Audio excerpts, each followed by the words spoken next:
Okay, well, hello everybody. This is Brad Reed. Welcome to the Financial Fundamentals Summary webinar. I am a real life trader, and I'm here reminding you to be good, and by good I mean get out of debt, achieve your financial dreams, and give generously to your community. Thank you guys for being here live in the webinar, and thank you for those who are watching it. Um, I'm going to refer to a couple of links over the course of this, and as I talk about those links, I will post them in the chat pane here. But if you are watching this video on the Real Life Trading website, scroll down a little bit, and I'll post those links in the article below it. If you are watching this on YouTube, check the description box, and I will also post those links in the description box. So what is the financial fundamentals summary? Well, I'm going to attempt to do in about 30 or 45 minutes what it took me about 10 or 11 hours to do last fall. So I did I believe it was 11-week series. Actually, I'm pretty sure it's 11 because I see an 11 there on the bottom right of the screen. But each class was, I don't know, 20 minutes to 45 minutes. They're all recorded. They are all out there on YouTube. But it's a series of classes that helps people with their money because when I turned 30 years old, I got out all my tax forms and I had made over $1 million. I was $220,000 into debt. That sounds like a big mess of finances, but when you throw on top of it that I have a chemical engineering degree and a master's in business, if there's anyone that should be messing up their finances, it shouldn't be me. So for many, many years now, I've been wanting to do this financial fundamentals series, and Real Life Trading has allowed me to do that. So thank you to Jeremy Newsom and all those folks at Real Life Trading and you guys who make Real Life Trading what it is. So I guess I said I was going to talk about some links. Here's link number 1. Oops, not there. This one. If you would like to see the Financial Fundamentals series in its entirety, here is that link. So one link gets you all of the videos in sequence and in order. There you go. All right, now we're back into slideshow mode. Before I get too far, the lawyers out in California or wherever they may be want me to remind you that this webinar and all the information in is for entertainment, and hopefully there's some educational value in it. But this is a broad-based set of principles and discussions.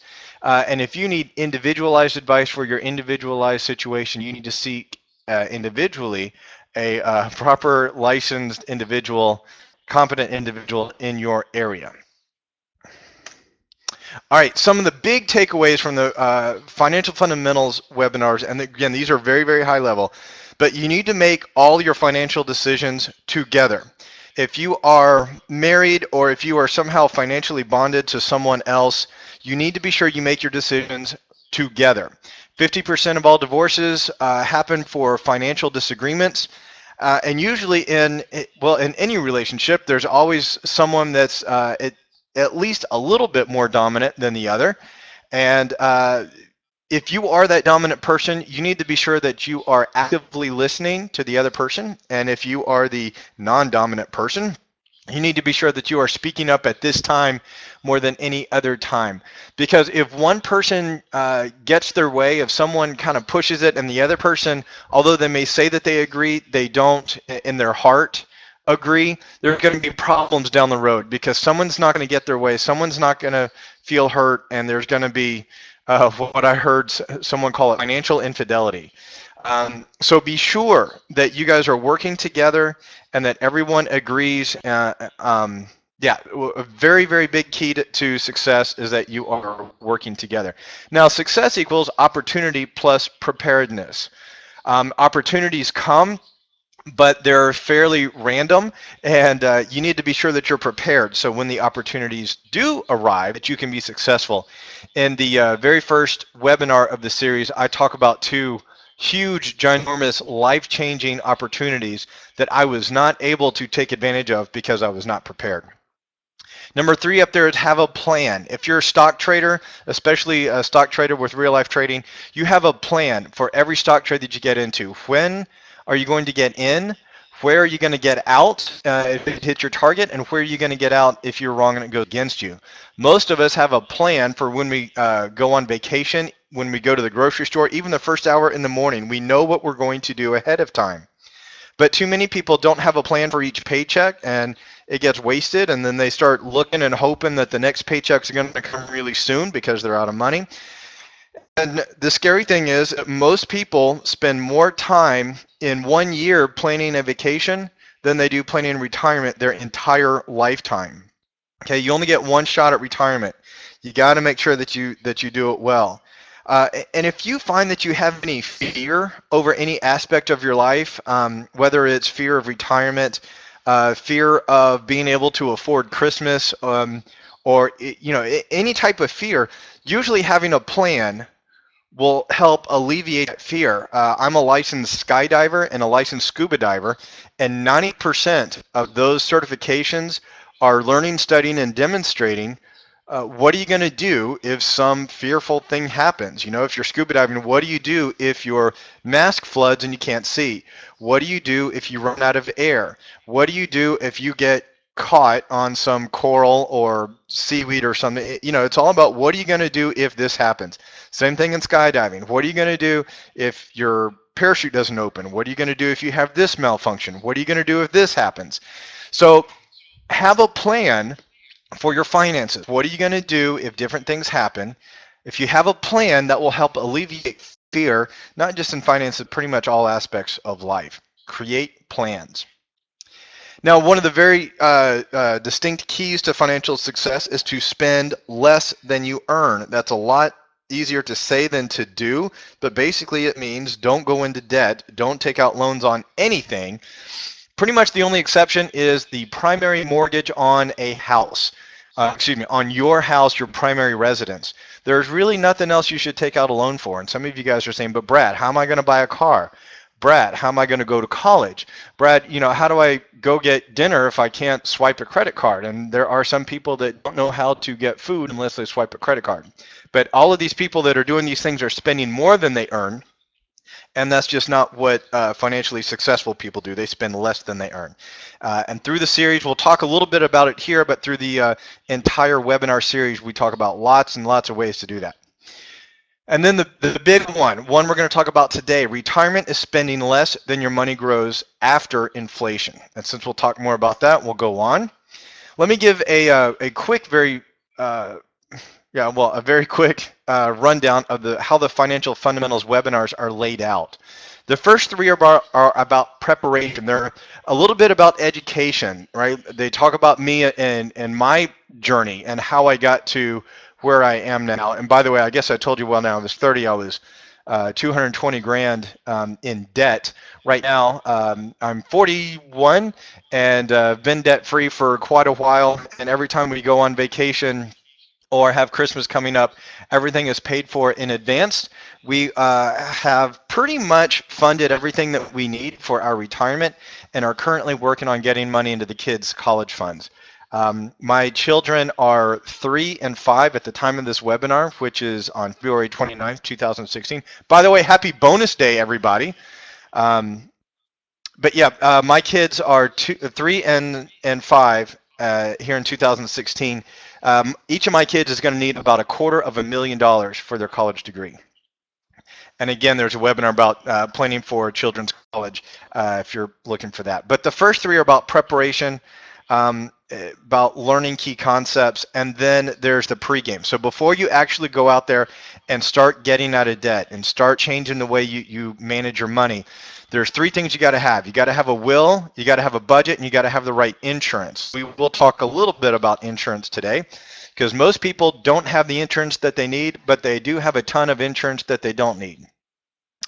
And then there's actually doing it. There's getting out of debt, building an emergency fund, investing for retirement, investing for your children's college. And the way these webinars are laid out, it's kind of the order in which you get them done. They kind of go in a sequence. And then I'm going to contrast that to what I'm going to do today.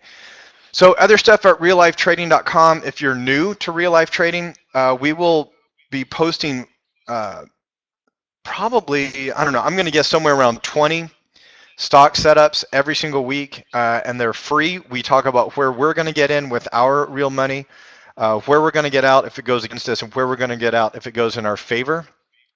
So if you go and you create an account, if you go to reallifetrading.com, click the account button in the upper right, and sign up free, and we'll send you about 2 or 3 8-minute videos a week with stock trades that we are planning on doing. There's also free stock trading education, whether you are a beginner or even if you're a seasoned pro.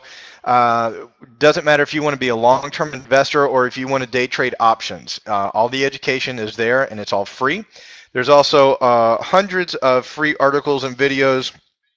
Some of our one of the most popular is how to retire on 3K. Yes, there's a video that will tell you how to retire on $3,000, or basically how to take that $3,000 and grow it until you are able to retire on it. And also how to choose a financial advisor and many, many other things. And there are tons of free videos coming in the future.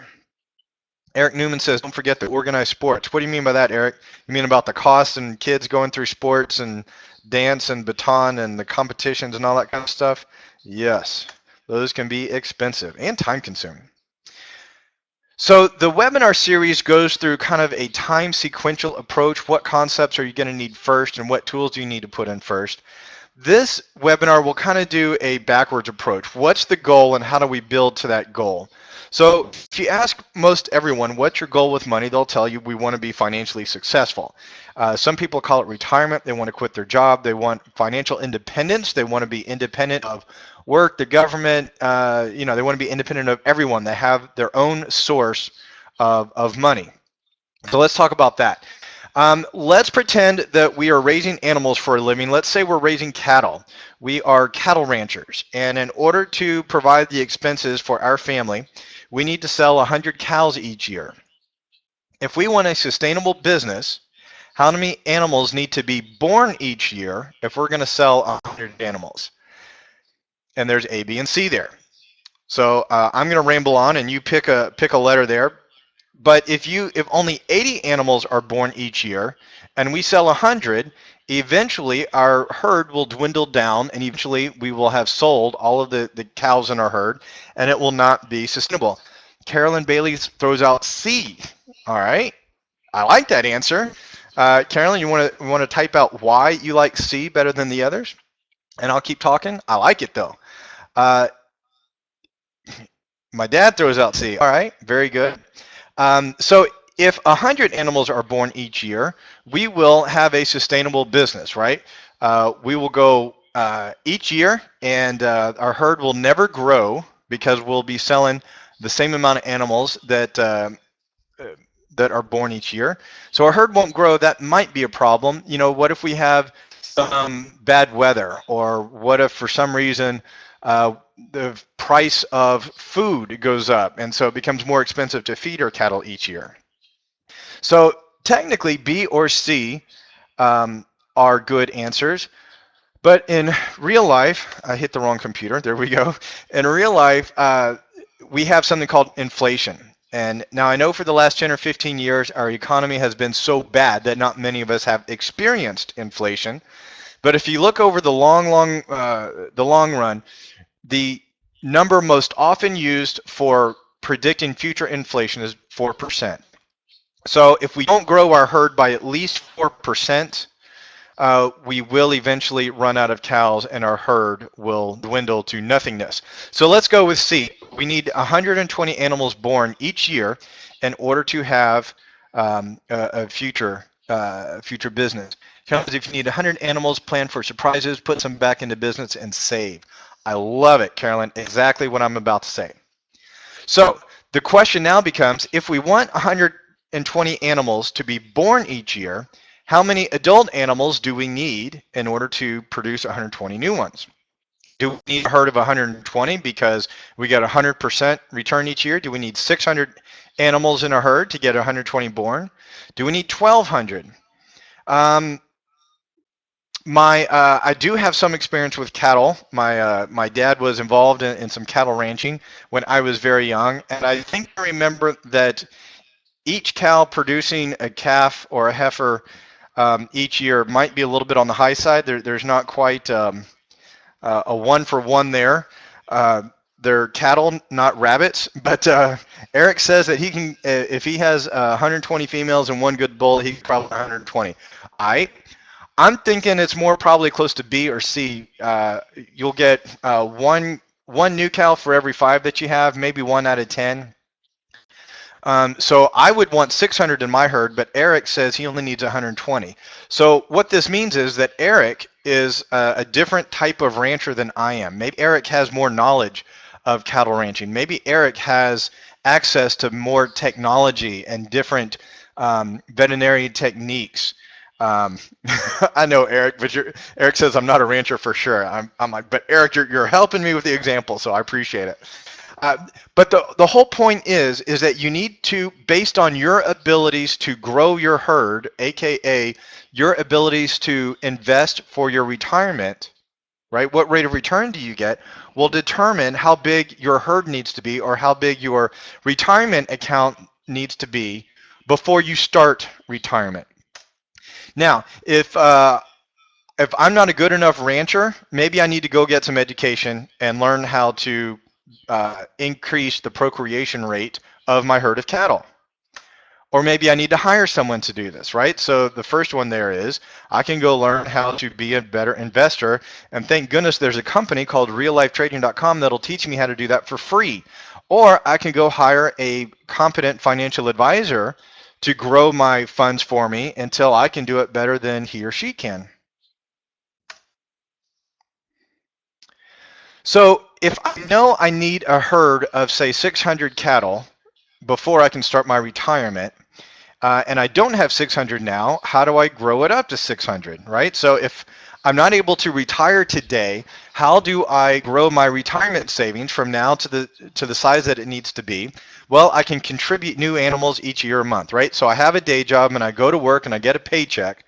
I can take part of that paycheck and I can buy cows and add it to my herd, or I can contribute it to retirement. I can also choose not to sell any animals to allow the group to grow naturally and grow more quickly, right? That's the same thing as when you put money into retirement, you don't take it out. You let it sit there, and there's something called compounding. Compound interest, Albert Einstein says, is the most powerful force in the universe. And I talk about that in the 3 Key Concepts webinar series. And then again, I can go get educated how to grow the group more quickly, or I can hire someone to do it for me. Right, so welcome to Real Life Trading. This is what we're going to help you do. We're going to help you grow your retirement savings to the point that it needs to be at. Now, let's get everything really into the mathematical part. If you ask, Linda says, is this Real Life Trading or the Farm Report? It's Real Life Trading, Linda. But I think more people can understand how animals grow. In the webinar series, I talk about sunflowers. You know, you can, if you have a package of sunflower seeds, you can eat the sunflower seeds and then they're gone. Or you can borrow the sunflower seed from a buddy and eat them and then they're gone. But then not only do you not have any more sunflower seeds, but you owe your buddy some sunflower seeds. If you take that package of sunflower seeds and instead of eating them, you plant them, all of a sudden you're going to have 30 to 50 sunflowers coming up, and each one of those sunflowers is going to be giving you 100 seeds each. Well, and then you can decide, do you want to eat those seeds or do you want to replant them? And the whole point is that, you know, if you keep replanting your money as it grows each year, if you keep reinvesting it, if you allow it to grow, eventually you will have a crop of sunflowers that is so massive you will never be able to eat all of the sunflower seeds that it produces. And that's what retirement is. It's when your cattle herd is growing so fast that you, as you sell off more and more cattle, it grows faster than you're selling off the cows.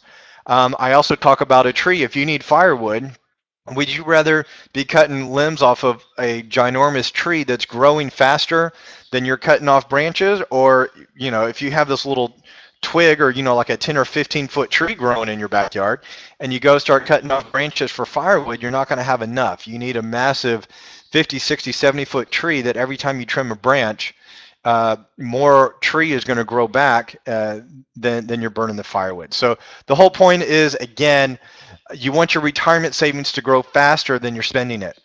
So step one is to calculate what are your annual expenses going to be at the end of your retirement using 4% inflation. I will throw this out there. The average retirement is 30 years, and the highest inflation in a 30-year period is 5.88%. So if you want to be on the super cautious side, use 5.88%. Step two, use your rate of return, right, your investing performance during retirement to go back from the last year of retirement and calculate what your savings goal needs to be to start retirement. Now, once again, retirement is not an age. Once you hit 55 or 60 or 62 and a half or 65 or 67 and a half or whatever number you have in your mind, that doesn't mean you're automatically ready for retirement. Retirement is a financial number, and you need to know your financial number, or you'll get to that age and you won't be able to retire and have a sustainable herd of cattle to sell, or a savings that is growing faster than you need to spend it to support your retirement lifestyle. All right, so once you have completed steps 2 and you know what your savings goal needs to be to start retirement, the third step is to determine the monthly contribution that you need to retire and calculate the rate of return that you need.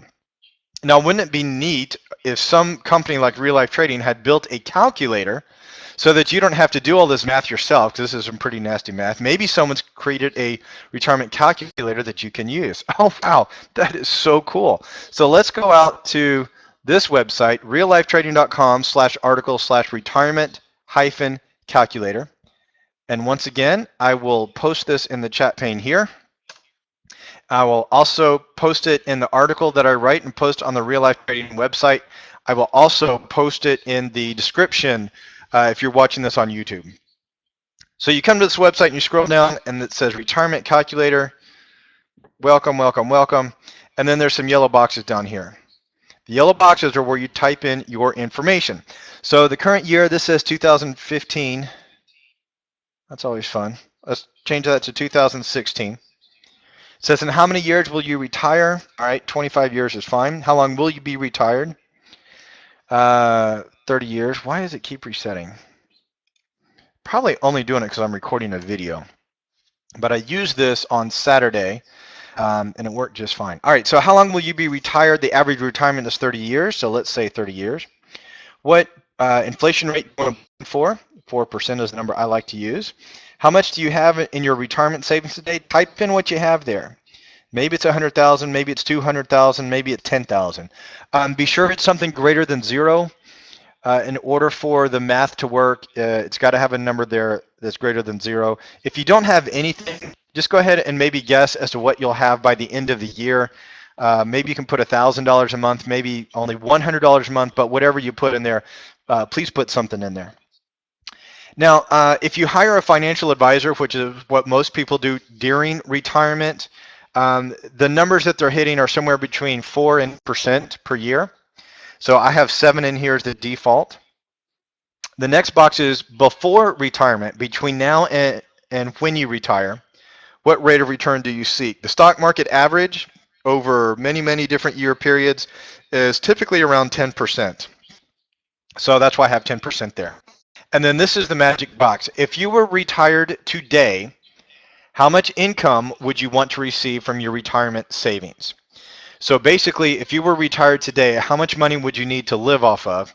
And if you watch the entire series, I'll walk you through how to build a budget so you can control your expenses, but not only control your expenses, but measure your expenses so you know how much you will need in retirement.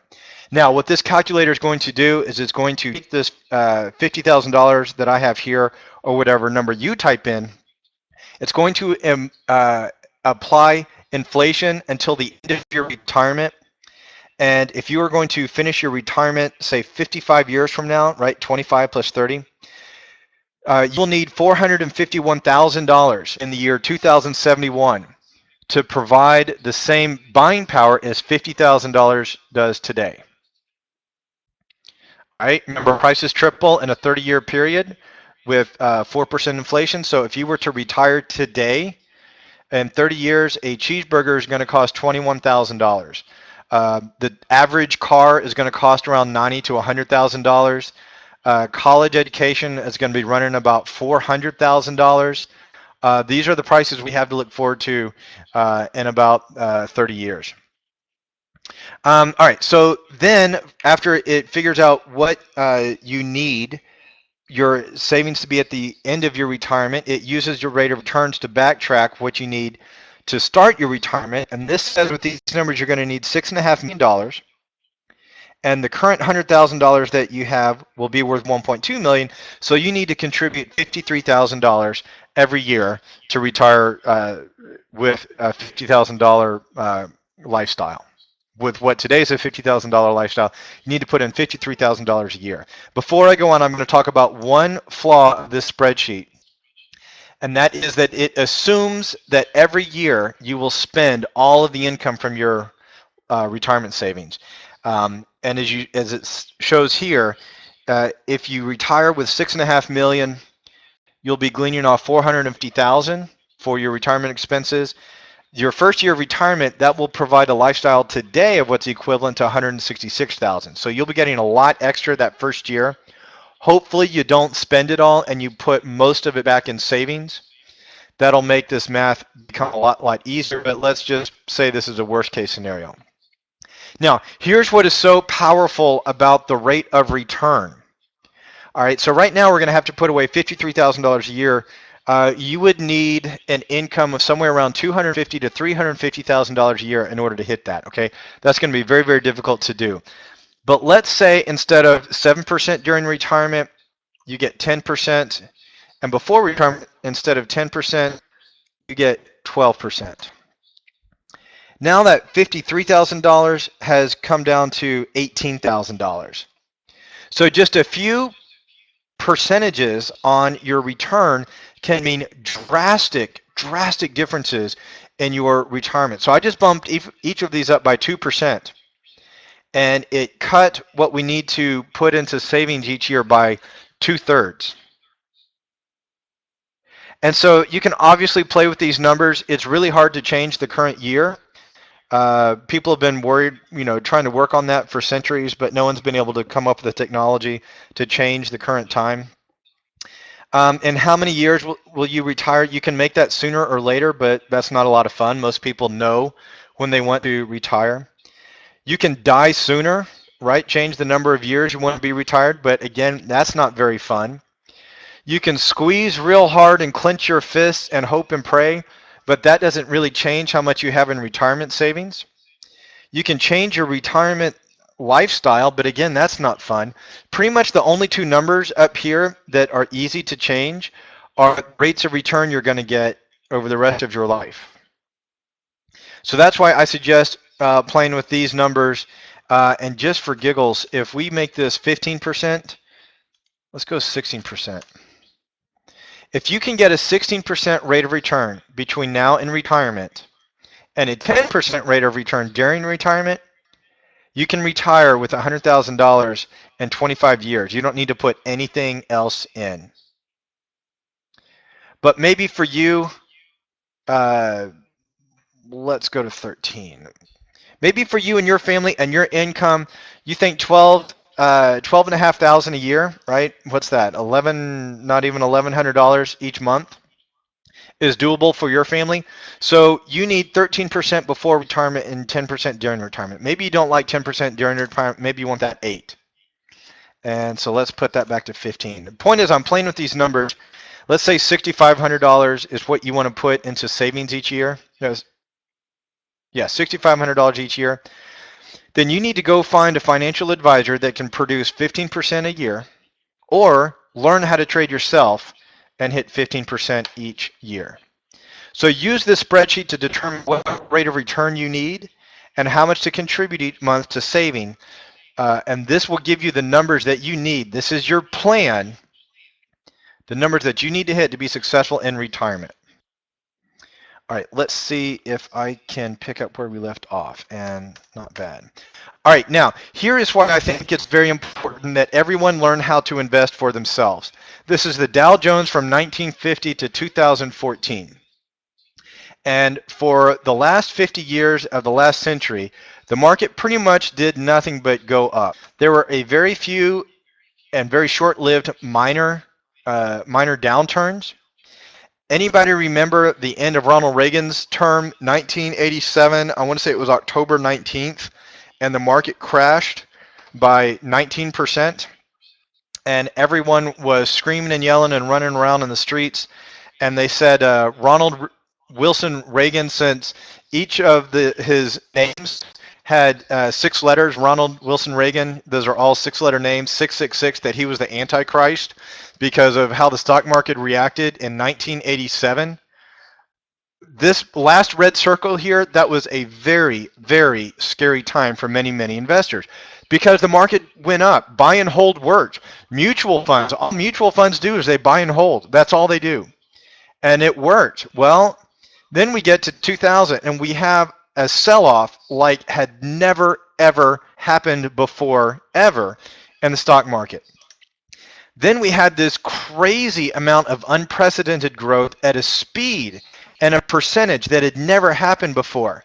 Then we had this other just entirely crazy random sell-off, and now it looks like we may be topping here for the last 6 months, right? Middle of 2015 to February 2016. It might be a sell-off. It might be just a minor correction. We don't know yet. But the point is, if you learn how to trade and you're not buy and hold, right? What if instead of losing, 30% of your money from 2000 to 2003, what if you were able to invest and make money while the stock market went down? And then when the market went up, you invested and you made money. And then in the crash of 2008, instead of losing money, you made money. And what if you learn how to make money when the market goes up and when the market goes down? The market today is a completely different animal than it was before 2000, with computers, with technology, with the global markets, with the number of people that are trading these days. I don't think it will go back to that steady, slow churn, climb and grind. So I don't think buy and hold works anymore unless you're selling options, selling covered calls, buying protective puts. And most people don't know how to do that. So my point here is either learn how to take advantage of the downturns or hire a competent financial advisor that can do it for you. So before, in the 1900s, the market was consistently bullish with very quick and fairly minor bearish corrections. Now we've got huge bubbles, fast, severe bearish falls are expected. We just don't know when.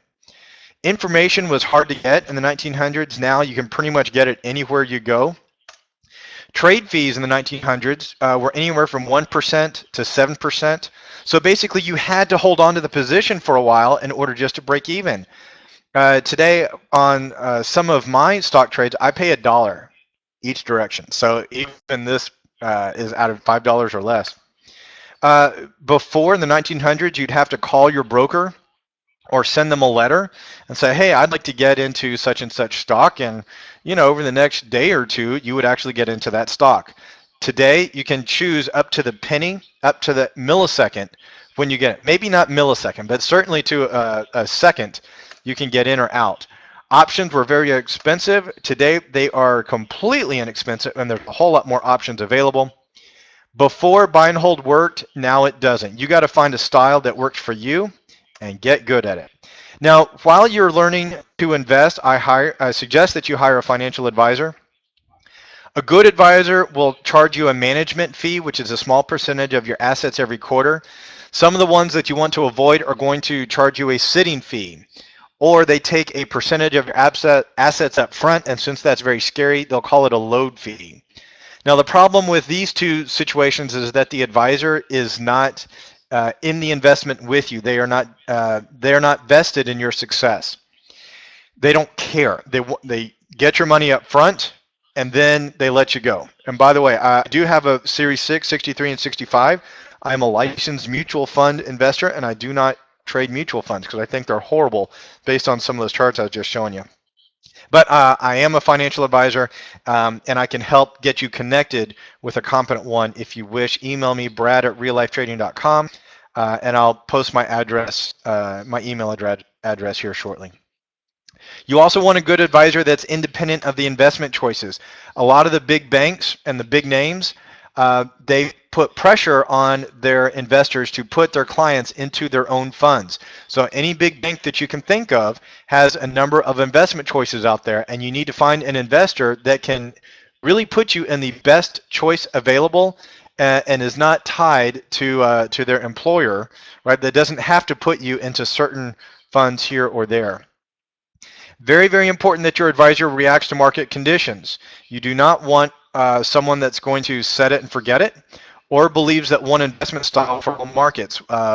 One of the things that drives me nuts is when an advisor says you need to put some in stocks, some in bonds, and some in cash.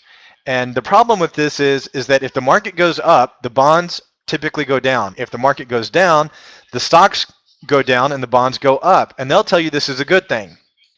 And my response is, if I'm paying you to invest for me, why on earth would you put me in something that you know is going to go down?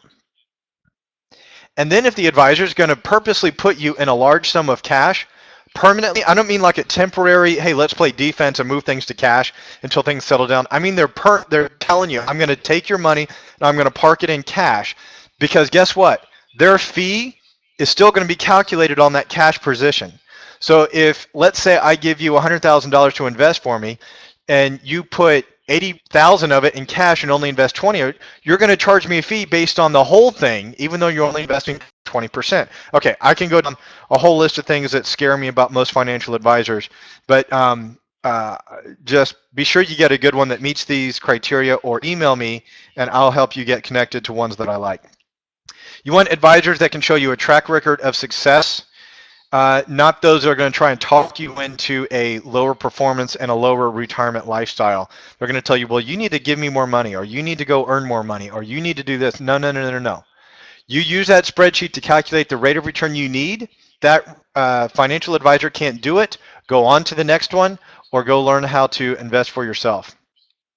And that's kind of what this part says. Get a financial advisor that's got a proven track record to hit your inflation-adjusted goal. And if they don't understand any of that, you need to leave that office as fast as you can. For those of you here in the webinar, questions, comments, go ahead and type them in about my retirement planning formula. But if you have any questions, type them in. But that's my end of spiel about retirement. Now, what do you need to do today? You need to protect yourself.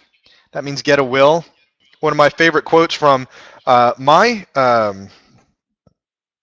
attorney, trying to remember what kind of attorney they are. That's all right. It's late in the afternoon. My brain's fried. He says, if you don't have a will, the government has one for you. You just may not like what it says. And then there's a ton of horror stories about how someone assumed that their money would go to someplace, and the remaining spouse or the remaining children, it goes to the other way. You know, there's children that the spouse didn't know about, or former spouses, or I don't know, or even an out-of-date will that says, hey, all the money is going to go to this person. The problem is that that person got remarried, and the actual spouse now is not getting any money. It's going to the wrong person. So be sure that you not only get a will, but you keep it updated. Quit overpaying for insurance you don't need, and I'm going to go on a rant about that here in a little bit. Build an emergency fund. These are the things that will help you be financially successful, because you will prepared for things that could be financially catastrophic. And then start working towards retirement. Be good, get out of debt. Debt is the opposite of wealth. You need to stop going into debt and create and use a budget for every expense. This is why debt is so bad. Most people don't understand this.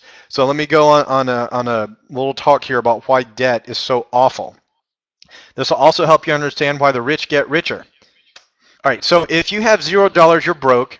If you have more than $0, you're wealthy, and the whole goal is to get to financial independence. If you owe money, you're in debt, and if you owe $220,000 like I did, you're poor, or actually that used to say royally hosed, and I was royally hosed, but I got myself out of debt. So the rule is, don't buy anything unless you have the cash for it.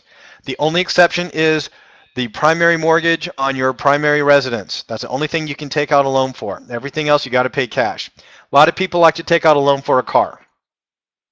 So let's say that you buy a car for $20,000, and you saved up $2,000 and you made a 10% down payment, right? So now you owe $18,000 on that brand new car. You're thinking you're wealthy. You saved up money. You got the car and you owe less than what you paid for it. So you're doing great. Well, actually, you're not, because a new car is now worth about $17,000. And worse yet, if you were to wreck it, insurance would likely only pay you about $14,000 because your insurance only covers wholesale unless you are overpaying for car insurance. So you'd saved up $2,000, but now you're $1,000 to $3,000 in debt. Congratulations. Woohoo! All right, but the story gets worse, because you don't really owe $18,000, because you also have to pay interest, taxes, finance charges, document charges, and all that other garbage the horrible car places put on you. But just for kicks, let's say you've got a 48-month loan at 3% per year interest. You paid 5% in taxes with no finance charges and no other stuff. You're going to end up paying $22,186.51 for a $20,000 car. So you're going to effectively pay more than 10% more for the car. Now, the monthly charges would come to about $420. Let's say instead of throwing that money to the banks that are giving you that loan, let's say you invested it in just a general stock market account, and you either traded that and you got 10% each year, or a financial advisor grew that for you and got 10% each year. In 42 months, not 48, in 42 months, you're going to have $21,000. Now, here's the kicker. You will have contributed $17,600 to buy the $20,000 car. So instead of taking out a loan and making payments on the car, you put money into an interest-bearing account that only got 10% a year, right? Most investors are getting, at least most real-life trading investors, when they have studied and have practiced, are getting more than 10% a year. But the whole point is that rich people are paying about 20% less for stuff than poor people, because rich people save up and they pay in cash. Poor people take out loans and they pay more for things. So the whole point here is save up money, right? Do what rich people do. Save up your money, grow your money, and pay for things in cash, and don't take out loans. Because if you take out loans, it becomes obnoxiously more expensive than saving up money and paying in cash. All right, calculate what you need to achieve your goals. And once you have paid off your house, give generously, whether that's teaching others, donating to those causes that you deem appropriate, and be awesome. All right, here is a little checklist, and I am going to, again, break for a second, because at the request of a real-life trader, I built this web page that kind of walks through all the different steps. I guess that's legible on your screen. I'm going to walk through my checklist, but I will post this link in the description box on the YouTube video, and I will also post it in an article on the Real Life Trading website. But it's a checklist of the things you're going to do to follow the financial fundamentals.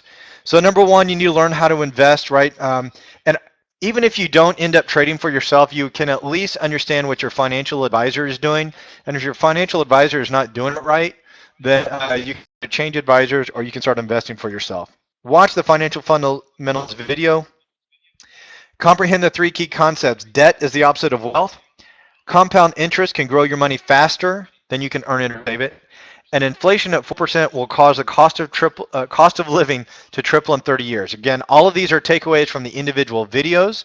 So I encourage you to watch the videos, and this is, these are some of the high-level concepts that are covered. Get and update your will. Get the correct insurance. Folks, insurance is only for those things that are financially catastrophic. Okay, if the event that you're getting insurance for would not be financially catastrophic, don't get the insurance. So a lot of people get insurance on TVs and computers and electronics and cell phones. If you buy a TV and it breaks and it's financially catastrophic, you spent way too much on that TV, right? If you bought a cell phone, you drop it and it breaks, that is not a financially catastrophic event. You do not want the insurance for that. And the reason is that the insurance is going to cover the probability that that thing breaks plus about another 200 or 300%. So I challenge folks to look around their house at all of the different things that they have insurance on: TVs, DVDs, Blu-ray players, computers, ovens, refrigerators, microwaves. Sometimes they have a home warranty. That doesn't mean if your house burns down. That means if something breaks in your house. Add up all of those things and all of those insurance costs, and I bet you could buy 2 or 3 new devices in the money that you're spending that insurance on. You do need level term life insurance, not from your employer.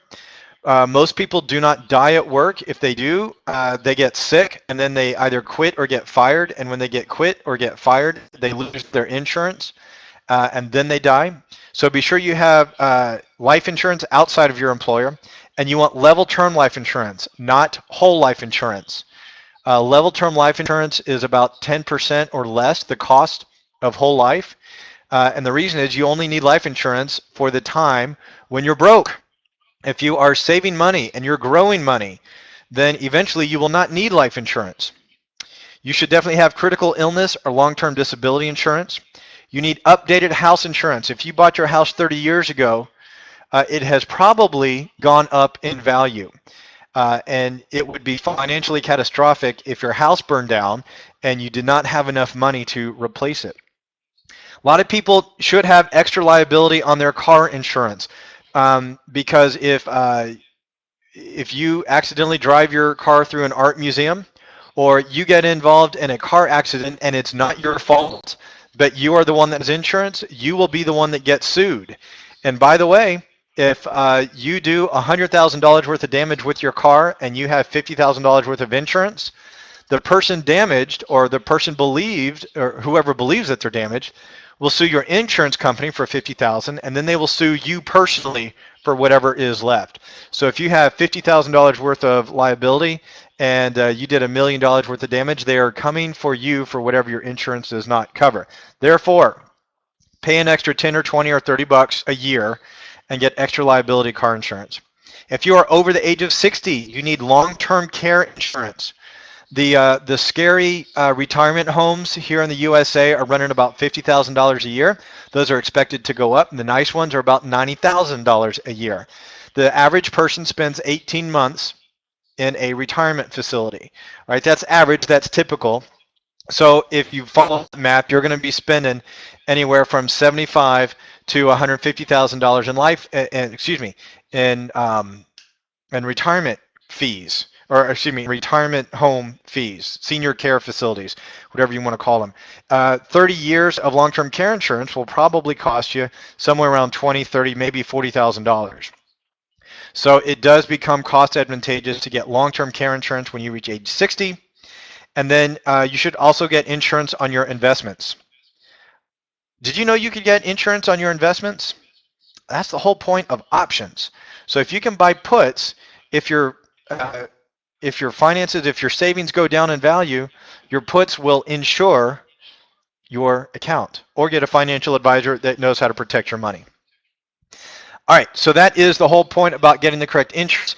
You need to create and use a budget. You need to get out of debt. List your debts from smallest to largest. Do not include the house, but everything else that's a debt besides the house goes in. You need to pay the smallest ones off first. The reason is, I don't care about your interest rate, and the reason is because when you have a debt payment, there's a minimum payment that is mostly the interest rate. Then there's finance fees and service fees and maintenance fees and all these different fees. The fees are what's killing you. And the point is that your minimum payment is mostly insurance and fees and not principal. So you need to pay off the smallest one as fast as you can and wipe out and quit paying those fees and minimum charges on that smallest one, and then go to the next smallest one. And then you have a whole lot more money now, because you can take all the money you were paying on the fees and service charges on the first one and apply that to the second one, and you start paying these things off faster and faster and faster. So smallest to largest, pay off all your debts except your house. You need to build an emergency fund of 3 to 9 months of expenses. Well, guess what? You have a budget that tells you what your expenses are, so you can calculate them very, very accurately.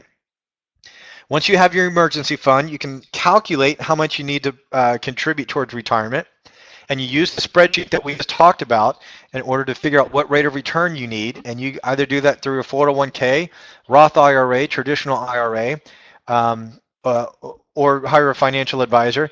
And in the webinar about retirement, I go through and I talk about the advantages and disadvantages of several of the different popular types of accounts. And I'll tell you right now, I really, really, really do not like pension funds and annuities.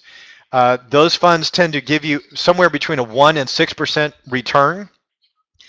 Some people say they're guaranteed, but the headlines all the time we hear about pension funds closing, and the people that were dependent on those pensions, they don't get it anymore. And then the real problem is that when you die or when that pension fund closes, they take your money. So if you have an IRA or Roth IRA, 401k, 403b, or a number of those other entities, that money is yours. It cannot be taken away, whereas the pension fund can be taken away. So not only for the low rates of returns, but the fact that you don't have control over the money, I do not like pensions. In another webinar, I talk about how to calculate how much you need to contribute and what rate of return you need to pay off your children's college costs. Step 11 is to pay off the house. Step 12 is to contribute more into savings and investing. And number 13 is to celebrate, give generously, and help other people. All right, back to here. I'm going to try and keep this under an hour, so I'm going to pick it up just a little bit. One of the books that I read that really changed my life and changed the way I think about money is The Millionaire Next Door by Stanley and Danko. I highly recommend it. It was written in the late 90s, unless they've updated it, but it talks about the habits of people that are successful with money and compares those against people that are unsuccessful with money. And I'll go ahead and put this up here and you guys can read those. But the thing that really got me in it is that most of the people that are successful with money, they shop at Walmart and JCPenney's. Most of the people that are unsuccessful with money are shopping at Nordstrom's and Macy's and the big department stores. Most of the people that are successful with money drive used cars that are generally, lower in cost, lower in value. Poor people, people that are broke, drive BMWs and Cadillacs and some of the nicer cars. So the whole thing, one of the big takeaways that I got out of it is the people that are going to the big fancy department stores and drive the big fancy cars and live in the big fancy houses, most of those people are broke. Sometimes they just don't know that they're broke, but their financial world is wrong. They're living a nice lifestyle, but they will be woefully unprepared for retirement. So the most of the millionaires that you see and don't know it, they're shopping at JCPenney's and Walmart, and they're saving money and they're living frugally. And then I like the last one here. Rich people tend to prioritize long-term expenses over short-term expenses. This is another way to say that when rich people get their paycheck, or people that are going to be rich, people that are on track to be rich, when they get their paycheck, they put money into their savings first, and then they spend what's left over. All right, they treat their retirement savings like it's a bill, and they have to put that money in their retirement, or else they get foreclosed on, or I don't know. But the point is, as soon as they get their paycheck, they put money straight into retirement, and then they manage to live off of what is left over, even if that means lowering their retirement or lowering their current expenses, their current lifestyle. I recently heard a case study on a person that worked for UPS, basically made minimum wage for 40 years and retired with $3 million. Okay, it can be done if you save and you don't live beyond your paycheck, right? Live a conservative lifestyle.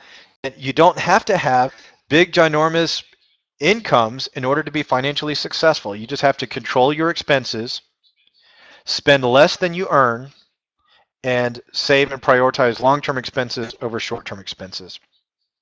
All right, and then the last article I'm going to talk about is one I wrote a while back when I heard lots of There was a lot of news articles on the radio and on TV about how some government organization or another was mad at rich people and they were going to go get the rich people, and they had all these different ways about how they were going to get the rich people. And I was like, man, none of this is going to work. So I wrote an article, 5 reasons the rich get richer, and there's nothing anyone can do about it except join them. And there's a link for it. Again, I'll post this when I put it on the Real Life Trading website and on YouTube. Rich people spend less by using cash rather than getting loans, right? And I just showed previously how that works mathematically. Rich people have investment choices because the more money you have, the more aggressive investments you qualify for, and the more aggressive investments you can that you can afford to get into. You know, rental homes are a great investment option. So are apartment complexes.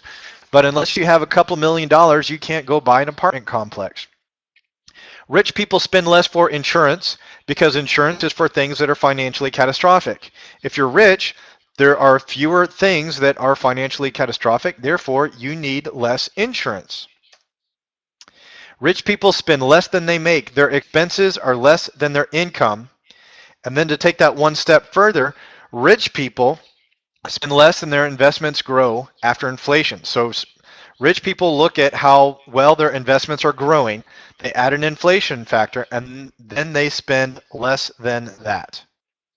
So that's why rich people are getting richer, and there's really nothing you can do about it, because if the government changes the tax structure, I don't know, mostly it's about taxing the rich, but as we charge the rich people and tax them for this and create all these different things, the rich people are just going to change the way they spend money, they're going to change the way they invest, and they're going to keep on getting richer. So let's quit trying to get the rich people, because probably if you were watching this video, you have a hope, a dream, or maybe even a plan to become rich. All right, once again, the takeaways of the Financial Fundamentals series are: make all your financial decisions together. This is crucial if you're going to be successful. Make your decisions together. Be prepared, because when that opportunity knocks, you cannot be successful unless you are prepared. A big part of prepared is having a plan, right? Have a plan for every paycheck. It's called a budget.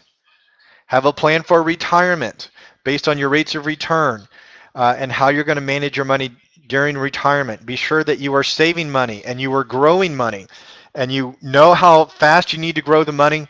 You know how big a herd of cattle that you need for your retirement, right? Whether it's a herd of cattle or a herd of dollars. Be sure that that herd is growing faster than you're spending it during your retirement. All right, comprehend what you need to practice to learn these skills. If you are just getting started, your first homework is going to be create a financial mission with your partner. Describe what your current situation is. Put down your emotions, because once you are successful, you're going to forget how awful it is right now, and you might slip into some bad habits. So write it down. Talk about what you're willing to do. What are you willing to sell? I sold a race car. I sold all my skydiving equipment. Go rummage through your basement or attic and find things that you don't do anymore and you don't need anymore. I also sold a bunch of band equipment. I've sold some computers, because basically I thought, you know, by the time I get back into music, if I get back into playing music, all of the technology that I have is out of date. So I will probably want new technologies. I sold all the old stuff. So figure out what you can do to sell stuff, maybe work an extra couple of hours on the weekend, and then describe what it's going to be like when you are successful, and then list the steps to becoming successful. All right, folks, Real Life Trading mission is to enrich lives. Thank you for watching this video. If you have any questions, email me, brad@reallifetrading.com. I see a couple of people are typing right now. So again, thank you for watching this video. Thanks for being here. Thanks for the participation in the chat pane today. You guys rock. You're awesome. Folks, go to reallifetrading.com. There is a ton of free stuff, and we want to help you. We will teach you how to trade for free. Oh, one thing I almost forgot. On the spreadsheet at the bottom, these are the financial advisors that I use as of February 29th, 2016. If you come to this spreadsheet, again, I've already put the link in the chat pane. I'll put it not only on the Real Life Trading realtrade.com article, but also in the YouTube video description box. You can contact my financial advisors, talk to them, see if they can provide what you need. But those are the financial advisors I use. So you can go and contact them as you need. Thank you guys so much for being here. What else? Oh, I'm coming up on an hour, so I'm going to go ahead and click the button. Thank you guys for watching the video. Email me, brad@reallifetrading.com. Go to www.reallifetrading.com and check out what we got there. And as always, trade on logic, not on hope. Have a good one, everyone.